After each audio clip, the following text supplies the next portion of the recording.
Quando eu recebi a notícia da minha prisão, eu passei o dia gravando no SBT, ao lado de grandes amigos, o que ajudou a deixar o clima um pouco mais leve. Muito já se falou dessa minha condenação, que é a liberdade de expressão, a diferença entre uma piada num palco e uma declaração, que leva um humorista a sério, político na palhaçada, que liberdade de expressão não é de opressão, que piadas podem ofender, etc. Antes de me pronunciar, eu quis ler toda a sentença da juíza que condenou um humorista, no caso eu, a mais de 8 anos de prisão e uma multa de quase 2 milhões. Esse vídeo não é de piada, eu estou em casa com meus gatos. Aqui é a pessoa Leonardo de Lima Borges Lins e não o comediante Léo Lins, uma persona cômica criada ao longo de anos, que faz piadas ácidas, críticas e que sabe que nem todas as piadas são para todas as pessoas. Talvez nem todos saibam, mas o humorista num palco interpreta um personagem, uma persona cômica. Na construção do texto, nós utilizamos figuras de linguagem, hipérbole, metáfora, ironia, numa licença estética e, portanto, uma análise literal desse texto não se aplica na estrutura do cômico. Isso não é uma opinião minha, isso é um dos conceitos de humor, segundo o autor Simon Critickley, um autor com diversas obras a respeito da comédia e um nome respeitado na área nos Estados Unidos e no mundo. Por que eu estou citando isso? Porque é de se esperar que uma sentença pesada como essa tenha um embasamento teórico igualmente profundo. Sabe qual foi um dos embasamentos teóricos da juíza que me condenou a mais de 8 anos de cadeia? A Wikipedia. E isso não é uma piada. Você imagine um inocente acusado de homicídio, a juíza fala, você matou? Ele diz, não. Ela vai na Wikipedia, pessoas podem mentir? Sim, sabia, condenado. Isso mesmo, a Wikipedia tendo um aviso. Não é fonte primária de informação, não substitui uma pesquisa acadêmica, assim como no meu show, também tem avisos. Show de humor, apresentação de stand-up comedy, obra teatral, ficção. Você está entrando em um teatro, está em um canal do humorista Léo Lins. Mas parece que as pessoas perderam a capacidade de interpretar o óbvio. Estamos vivendo uma das maiores epidemias dos últimos tempos, a da cegueira racional. Os julgamentos são feitos puramente baseados em emoção e ninguém quer mais ouvir o próximo, quer no máximo convencê-lo da sua própria verdade. Isso pode trazer consequência para qualquer pessoa, mas no caso de um juiz, de uma juíza, pode trazer consequências gravíssimas. Eu vou citar alguns trechos da minha sentença e eu deixo para que vocês façam o julgamento por si só. Em um certo momento, a juíza fala, apesar de haver texto, edição, cenário, figurino e estar em um palco, parece-nos não se tratar de um personagem, e sim da pessoa a proferir discursos.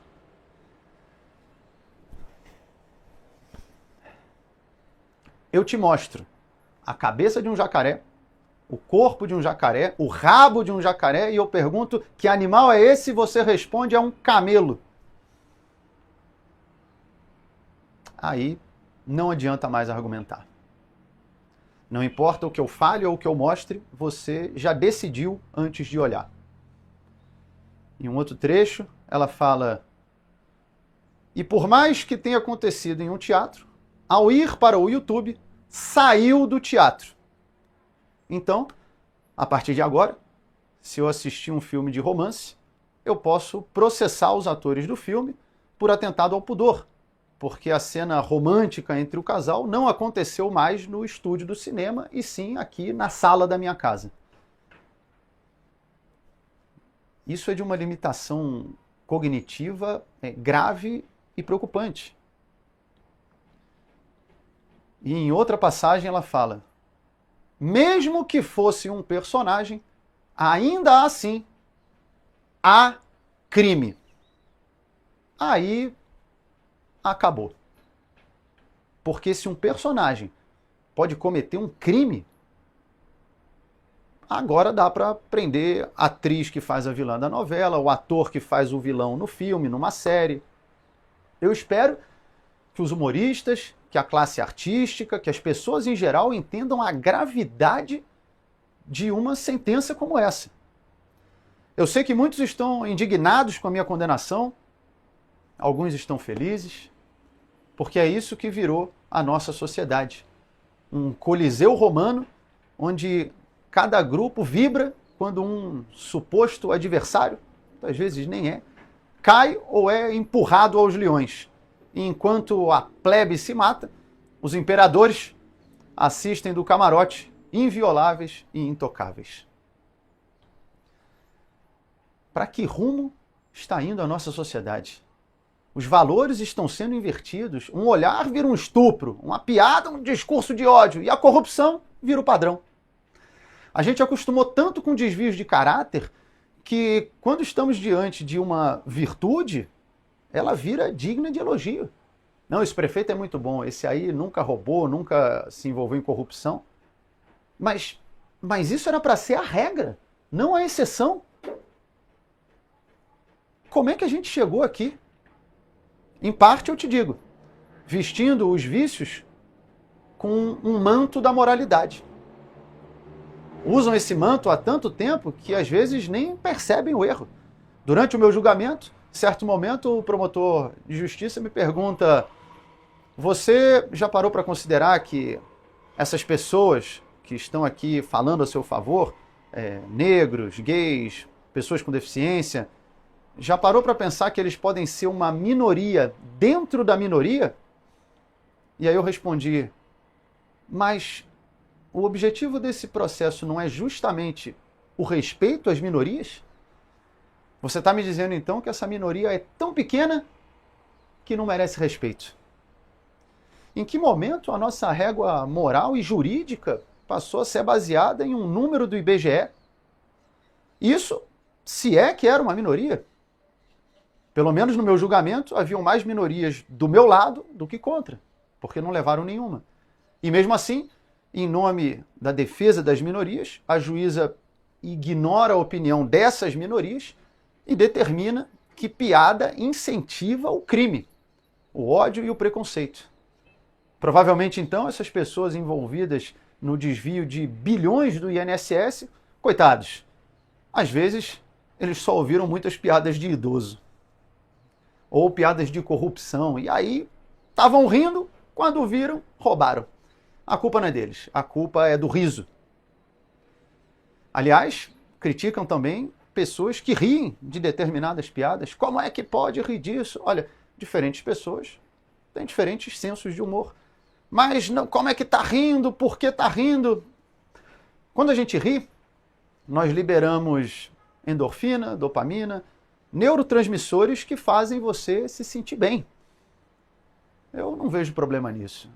Eu acho mais problemático quando, ao ouvir uma piada, a pessoa, ao invés de rir, reage com ódio. Como fizeram na França, ao invadir o prédio dos cartunistas e metralharam todos. Como fizeram no Afeganistão, onde sequestraram e executaram um comediante por causa de piada. Ou até em violências menores, como no caso do Will Smith, que deu um tapa na cara do comediante Chris Rock. Situação semelhante eu vivi aqui em São Paulo, parado na rua, tomei um soco na cabeça pelas costas. Tem vários exemplos de agressão de pessoas que se irritam com a piada, mas não que riem com a piada. E ainda assim invertem essa lógica para fazer parecer que as pessoas que riem de determinadas piadas têm grande chance de cometer atos de ódio e de preconceito. Eu não vou ser hipócrita. Você pode falar, pô, mas então você quer afirmar que jamais alguém pode ouvir uma piada e ter uma atitude de agressão física ou psicológica Eu não tenho como afirmar, mas se a pessoa fizer isso, que ela responda pelo crime que ela cometeu. Eu não posso jogar Street Fighter, agredir alguém e colocar a culpa no japonês que fez o jogo. Fazer isso e proibir o jogo vai impedir milhões de pessoas de se divertirem por causa de um idiota. E é isso que nós estamos fazendo, nivelando a sociedade pelo idiota. Concordar com sentenças como essa é assinar um atestado que nós somos adultos infantiloides, sem a menor capacidade de discernir o que é bom ou ruim para nós, e precisamos de um Estado falando do que você pode rir, o que você pode ouvir, o que você vai poder comer, o que você pode falar e até um dia o que você pode pensar. Por isso, eu agradeço muito a todos vocês que estão me apoiando. Agradeço aos colegas, familiares, aos humoristas, juristas, jornalistas. Eu recebi milhares de mensagens. Confesso que foi acima da minha expectativa as pessoas que estão se posicionando a meu favor. E claro, a vocês, as milhões de pessoas que acompanham o meu trabalho. Eu sempre falo que vocês são muito importantes para mim e me dão força para continuar seguindo em frente.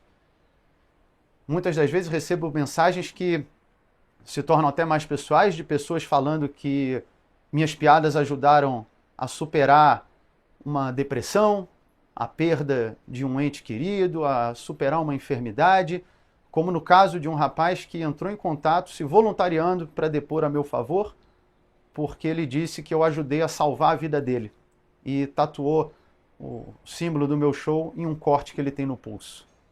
Ainda bem que eu não estava preso, proibido de contar piadas nessa época. Eu agradeço muito. Mensagens como essa são muito gratificantes. Como eu sempre falo, a melhor piada do mundo sem alguém para rir não tem graça. A comédia é feita para o próximo. Por isso eu espero retribuir tudo isso em risadas. Eu tenho fé que no fim vai dar tudo certo, até porque se rir virou crime, o silêncio virou regra.